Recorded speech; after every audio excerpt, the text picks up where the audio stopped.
Letters for Sophia. My name is Thomas. I am an old man now. My hair is white and my hands shake, but my heart still remembers everything. I sit here on this bench every morning. I look at the sky. I listen to the birds, and I think about her, Sophia. Every day I write a letter. I write it for her. Then I put it in a red box beside my chair. People in the village ask, "Why do you write these letters?" I smile and say, "Because I still love her." One day a small boy came to me. He sat next to me and asked, "Who is Sophia?"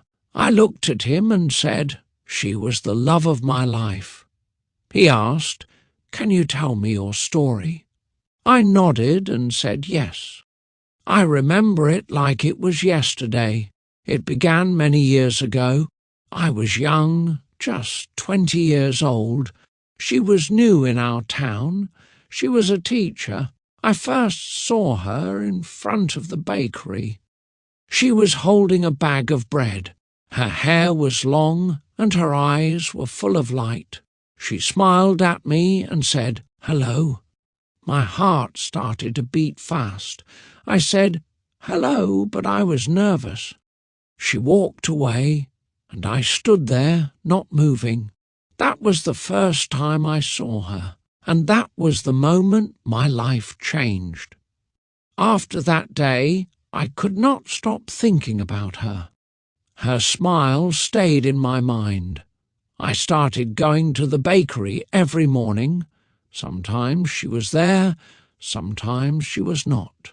But I always hoped to see her again. One morning I saw her at the market. She was picking apples. My hands were shaking, but I walked to her. I said, "Do you like apples?" She looked at me and laughed. "Yes," she said, "I eat them every day." We talked for a few minutes. It was nothing special, just simple words. But for me, it was everything. After that, we started meeting more. We walked in the park. We sat near the river. We watched the birds in silence. She told me about her job. She was a teacher in a small school. She loved her students. She said, "Children are like flowers. They need love and care to grow." I listened to her for hours. Her voice was soft and her heart was big. I started to fall in love with her. I didn't tell her right away, but in my heart I knew. She was the one. She made everything feel easy. Even when the day was hard, one smile from her was enough. One evening we watched the sunset together. The sky was orange and pink. I looked at her and said, "I like being with you, Sophia." She looked at me and said, "Me too, Thomas." That night I went home and wrote in my notebook, "Her eyes are my home." After that, we were always together. People in the village smiled when they saw us. They said, "Look, there go Thomas and Sophia." And I smiled too, because I knew I had found something rare. I had found true love. Sophia made every day special. We didn't need big things. A walk, a cup of tea, or sitting under a tree was enough. We laughed a lot. She liked simple things, flowers, books, music. She would read poems to me. Her voice was like a song. I remember one afternoon, we were walking by the river. She picked a small yellow flower and gave it to me. "Keep this," she said. "It's small, but it means something. I still have that flower. It's dry now, but it still means the world to me." I took her to meet my parents. My mother liked her at once. My father said, "She is smart and kind. Don't let her go." That night I knew I wanted to spend my life with her. I wanted to see her face every morning. I wanted to grow old with her. One day I gave her a ring. We were standing near the old tree in the park. I looked at her and said, "Sophia, will you marry me?" She put her hands on her mouth and smiled. "Yes, Thomas," she said. "Yes, 1,000 times." We planned a small wedding. Nothing big, just family, a few friends, and flowers from the garden. On the day of the wedding, she wore a simple white dress. Her eyes were shining. I thought, I am the luckiest man alive. Those days were full of love. We didn't have much money, but we had each other. We cooked together, danced in the kitchen, and watched the stars before sleep. I thought it would always be like that. But life doesn't always stay the same. Sometimes it changes when you don't expect it, and sometimes it breaks your heart. It was a rainy morning. Sophia kissed me on the cheek and said, "I'm going to school now." I smiled and said, "Be careful." She took her umbrella and walked out the door. I watched her go. I didn't know that was the last time I would see her smile. Hours passed. I was making tea when I heard a knock at the door. It was a policeman. His face was serious.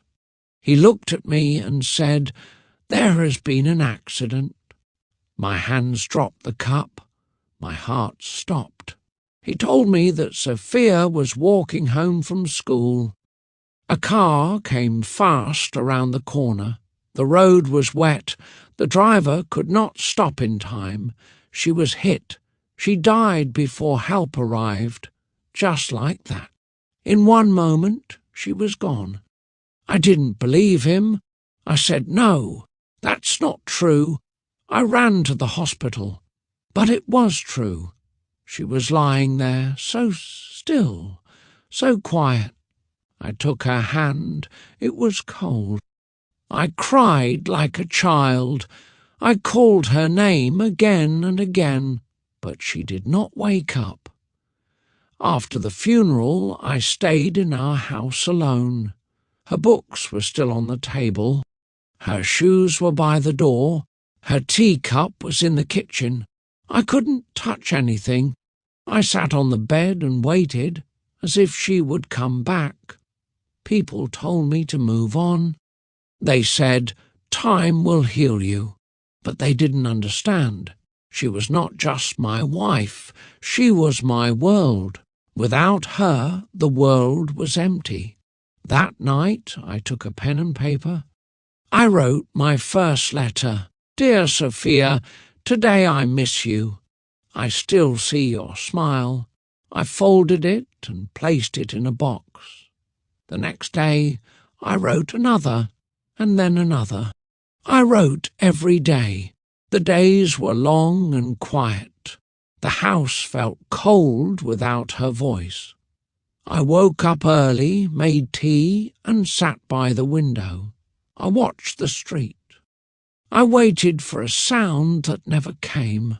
Her footsteps, her laugh, they were all gone. But I kept writing letters every single day.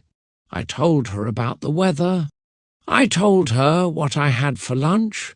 I told her how much I missed her. "Dear Sophia," I always began, "I hope you can hear me." Some people laughed. They said, "Why write to someone who's gone?" But I didn't care. For me, she was still here, in the air, in the light, in the smell of old books. I felt her in every corner of the house. I kept her garden alive. She loved flowers, so I watered them every day. I talked to them like she did. I even played her favourite songs on the radio. Sometimes I danced alone in the kitchen, just like we used to do. Years passed. My hair turned grey. My hands got weak. but my love for her never changed. Every day I wrote her one letter.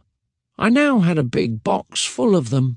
Some were happy, some were full of tears, but each one came from my heart. One day a young girl from the village came to me. She said, "You loved her very much, didn't you?" I smiled and said, "I still do." She looked at the box of letters and said, "Can I read one?" I gave her the first one. She sat quietly and read it. When she finished, she had tears in her eyes. "This is real love," she said. I nodded. "Yes," I told her. "Real love never ends. Not even when someone is gone." Years went by, but I never stopped loving Sophia. Every day I wrote a letter. I talked to her like she was still here. Sometimes I felt her near me. In the wind, in the sun, in the quiet night, I learned that love is strong. It does not end with time or distance. Love lives in the heart forever. I keep her letters close. They are my treasure. They keep her alive in my soul. Now I sit on this bench and watch the sky. I smile because I had a beautiful life with Sophia. Even though she is gone, my heart is full. I am not alone. I have her love with me always. And this is my story, a story of love, hope and memory. Thank you for listening.